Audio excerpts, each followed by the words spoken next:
60 firmas, más de 60 ya con sus poderes notariales correspondientes, 11 firmas correspondientes a los diputados del grupo de la Izquierda Plural, del que yo formo parte, diputados de Izquierda Unida, de Iniciativa per Catalunya Verds y de Xunta Aragonesista, y 50 diputados del grupo socialista. Van a sumarse en los próximos días algunas firmas más.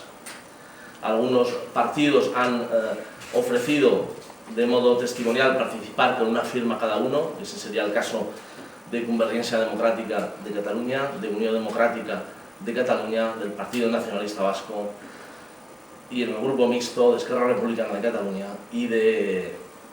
y probablemente del BNG. Este hecho refleja un espectro muy amplio del Congreso, muy amplio en tanto a la pluralidad política y también a la pluralidad territorial, y eso nos parecía muy importante reflejarlo en el respaldo a este recurso.